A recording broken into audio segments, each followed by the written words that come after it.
ರಾಜ್ಯ ಸರ್ಕಾರ ಪಿಒಪಿ ಗಣೇಶ ವಿಗ್ರಹಗಳ ಮಾರಾಟವನ್ನ ನಿಷೇಧ ಮಾಡಿದೆ. ಆದರೆ ಸರ್ಕಾರದ ಆದೇಶ ಧಿಕ್ಕರಿಸಿ ವಿಜಯಪುರ ಜಿಲ್ಲೆಯ ನಿಡಗುಂದಿ ತಾಲೂಕಿನ ವಿವಿಧೆಡೆ ಪಿಒಪಿ ಗಣೇಶ ವಿಗ್ರಹಗಳ ಮಾರಾಟ ಎಗ್ಗಿಲ್ಲದೆ ನಡೆಯುತ್ತಿದೆ.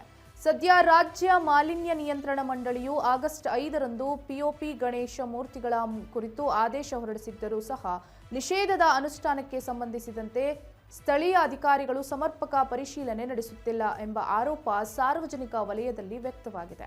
ಇದಲ್ಲದೆ ಗಣೇಶೋತ್ಸವಕ್ಕೆ ಇನ್ನೂ ಕೆಲವು ದಿನಗಳು ಬಾಕಿ ಇರುವ ಸಂದರ್ಭದಲ್ಲಿ ಕೆಲವು ಮಾರಾಟ ಮಳಿಗೆಗಳ ಮಾಲೀಕರು ತಿಂಗಳುಗಳ ಮುಂಚಿತವಾಗಿಯೇ ಪಿಒಪಿ ಗಣೇಶನ ಮೂರ್ತಿಗಳ ಮಾರಾಟಕ್ಕೆ ಮುಂದಾಗಿದ್ದಾರೆ.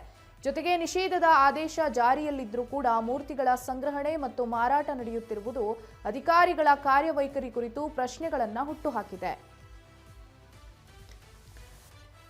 ರಾಜ್ಯ ಸರ್ಕಾರ ಪಿಒಪಿ ಗಣೇಶ ವಿಗ್ರಹಗಳನ್ನ ನಿಷೇಧ ಮಾಡಿದೆ. ಈಗಾಗಲೇ ಆದೇಶವನ್ನ ಹೊರಡಿಸಿದೆ. ಪಿಒಪಿ ಗಣೇಶನ, ಕಲರ್ಫುಲ್ ಗಣೇಶನ ಮಾಡಬಾರದು, ಆಚರಣೆ ಮಾಡುವ ಹಾಗಿದ್ರೆ ಮಣ್ಣಿನ ಗಣೇಶನ ಆಚರಣೆಯನ್ನ ಮಾಡಲಿ ಅಂತ. ಆದರೆ ವಿಜಯಪುರ ಜಿಲ್ಲೆಯ ನಿಡಗುಂದಿ ತಾಲೂಕಿನ ಸುಮಾರೊಂದಿಷ್ಟು ಕಡೆ ಆಲ್ರೆಡಿ ಪಿಒಪಿ ಗಣೇಶನ ವಿಗ್ರಹಗಳನ್ನ ಮಾರಾಟಕ್ಕಿಟ್ಟಿದ್ದಾರೆ, ಸಂಗ್ರಹಣೆಯನ್ನ ಮಾಡಿದ್ದಾರೆ. ಅಂದ್ರೆ ಅಲ್ಲಿರುವಂತ ಅಧಿಕಾರಿಗಳಿಗೆ ಇದ್ರ ಬಗ್ಗೆ ಗಮನವಿಲ್ವಾ? ಸರ್ಕಾರವೇ ಇದನ್ನ ನಿಷೇಧಾಜ್ಞೆ ಹೊರಡಿಸಿದ ಮೇಲೂ ಕೂಡ ಇದನ್ನ ತಡಿಬೇಕು ನೋಡಿ ಅನ್ನೋದು ಗಮನಕ್ಕಿಲ್ವಾ ಅಲ್ಲಿನ ಅಧಿಕಾರಿಗಳಿಗೆ ಅನ್ನುವಂಥದ್ದು. ಅಲ್ಲಿನ ಸಾರ್ವಜನಿಕರು ಕೂಡ ಆಕ್ರೋಶವನ್ನ ಹೊರಹಾಕಿದ್ದಾರೆ. ಯಾರು ಇಲ್ಲಿ ವಿಚಾರಣೆ ಮಾಡ್ತಿಲ್ಲ, ಇದನ್ನ ತಡಿತಾ ಇಲ್ಲ ಅಂತ.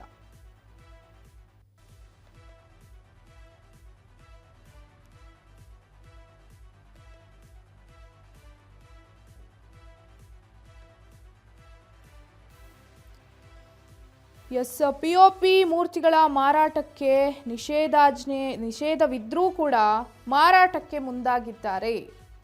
ಅಲ್ಲಿನ ಸ್ಥಳೀಯ ಅಧಿಕಾರಿಗಳು ಹಾಗಿದ್ರೆ ಏನ್ ಮಾಡ್ತಿದ್ದಾರೆ? ಇನ್ನೂ ಕೆಲವೇ ದಿನಗಳಿದ್ದಾವೆ. ಇನ್ನೇನು ಗಣೇಶ ಹಬ್ಬ ನೆಕ್ಸ್ಟ್ ಮಂತೇ ಇರೋದು. ಇನ್ನು 15 ದಿನದಲ್ಲಿ ಅಷ್ಟೊತ್ತಿಗೆ ಮಾರಾಟಕ್ಕೆ ನಿಲ್ಲಿಸಿದ್ದಾರೆ.